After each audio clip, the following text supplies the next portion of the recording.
18-ամյա մեր երիտասարդի եւ ընդհանրապես ծաղկազարդի գործի այդ ամբողջ հարությունն էլ նրա համար էր, որ երիտասարդները այդ ավտորիտետներից հրաժարվեն, որ հանկարծ չփորձեն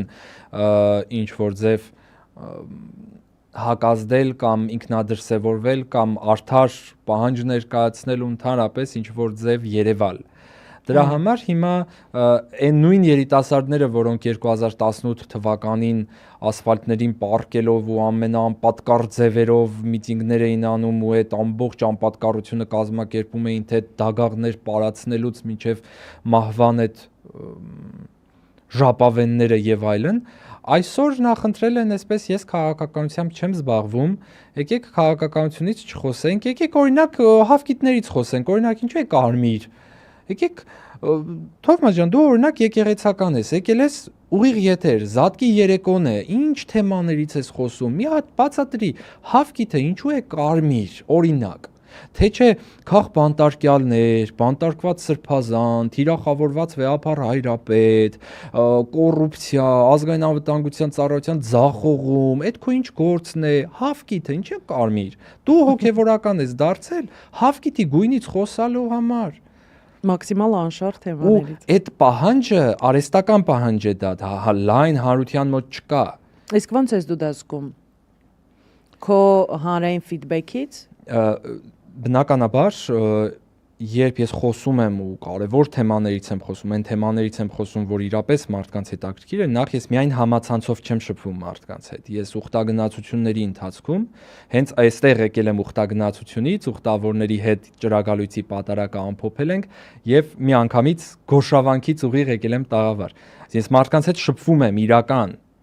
Ես իրական չի եղել, որ փողոցով քայլեմ,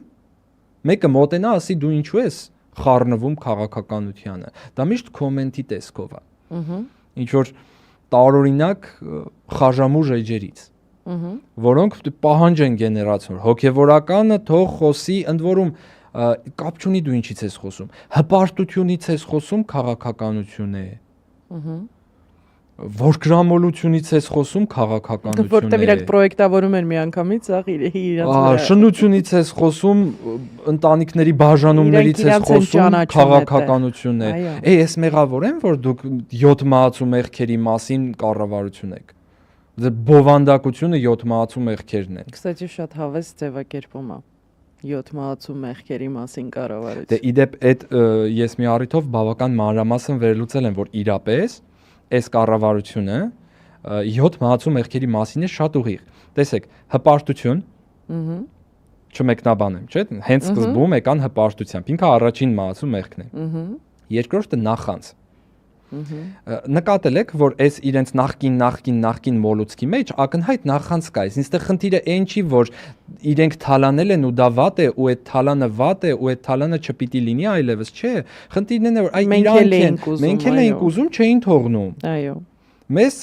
ծեծում էին, չէին թողնում թալանենք, իրանք թալանում էին, այ հիմա մենք եկել ենք, մենք պիտի հիմա էլ մեր հերթն է։ Այսինքն ամբողջ տրամադրությունն է նա, որ հիմա էլ մեր հերթն է, ոչ թե թալանը վատ բան է, թալանը վատ բան է։ Ես դեմ եմ բոլոր առողջ քրիստոնյաները դեմ են թալանին, կոռուպցիային, բռնությանը, բռնության որևէ դրսևորման, դուք դեմ չեք։ Ձեր խնդիրն է նա, որ թալանողը դուք չէիք ու դուք նախանձում էիք թալանողներին։ Ես երբեք չեմ նախանձի թալանողին։ Ես գիտեմ, որ թալանողը գիշերը հանգիստ չի քնում։ Ուզում եմ հանգիստ քնեմ։ Գոնե հիմնեմ նիմից հետո մինչև ուխտագնացություն։ Դժվար հասցնես այդ 2 ժամը քնես այսօր։ Ուրեմն նախանձ, հետո ծուլություն։ Այդ ծույլ են էս մարդիկ ու ամեն ինչում։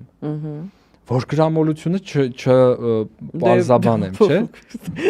Բոլորիս աչքի առաջ բղջախոհություն, այդ պիղծ մտքերը ու այդ քանդված ընտանիքները ու անդադար բաժանումները, ասենք, դուք կարող եք ինձ այդ կառավարության մեջ բերել մեկ օրինակ ավանդական, հայկական նորմալ ընտանիքի։ Մեկ օրինակ ասեք, այս մարդը ունի ու ոչ միայն այլ որ ինքը ներկայանում է այդ ընտանիքով։ Մենք միշտ ունեցել ենք մարդիկ, որոնք այդպես ավանդական, նորմալ ընտանիք են եղել ու այդ ընտանիքը որոշակի օրեն ամեն ինչի ավանդականին դեմ են, ամեն ինչ հայկականին դեմ են։ Եվ բղջախոհությունը սարսափելի է։ Նույնիսկ եթե այդպիսի ընտանիքներ կան, իրանք դա մաքսիմալ թաքցնելու են եւ ցույց չտան, որ իրանք մոտ նորմալ առողջ ընտանիք է։ Բղջախոհությունը այդ պիղծ մտքեր ունենալն է։ այդ պիղծ մտքեր ունենալը երևում է նրանից, այսինքն դա երևում է Նիկոլի գրքից, բացի դրանից երևում է նրանից, թե իրանք միշտ անդադար ինչ են փնտրում ուրիշների մոտ, հոգևոր կյանքում կանոն կա, դու ինչը փնտրում ես միշտ ուրիշների մոտ, այդ քո կյանքում եղածն է։ Ես երբ անկողինս թափ եմ տալիս, 3-4 քպիական ընկնում է դուրս։ Մեռան քրքրելով, բան չկա, ժոտ թափ ամեն առավոտ։ Ինչքան կարելի է մտնել ուրիշ մարդկանց անկողին։ Դեռ կուսակրոնները մի կողմից։ Մոմը ձեռը կանգնում են, չէ՞ գլխի։ Առավոտը աշկերտ բացում ես մոմով կայնած։ Բլոգերներ, անդադար այդ անկողնային ինտրիգներով զբաղվելը, այսինքն կառավարություն, որը զբաղվում է անկողնային ինտրիգներով։ Այսինքն բղջախոհությունն էլ այդպես։ Ինչ մնաց տակը։ Ագահությունը մեկնաբանելու կարիք կա։ Կարծում եմ չէ։ Իսկ բարկությունը ընդ որում բարկության մահացու մեղքը երկու ստեկ է։ Իրանք ոչ միայն ահավոր ագրեսիվ ապելությամբ լսված, այո։ Այլ նաև իրենք անդադար գրգռում են ժողովրդի բարկությունը։ Այո։ Ու մեծ հաճույք են ստանում, մեծ ռեսուրս են ստանում դրանից։ Անդադ պարակտելով մարդկանց, կռվածնելով տարբեր խմբեր։ Մեջ իրենք այդպես իրենց հոգին փառավորվում է, որ ժողովուրդը անդադար բարկացած նյարդի վրա պիտի լինի։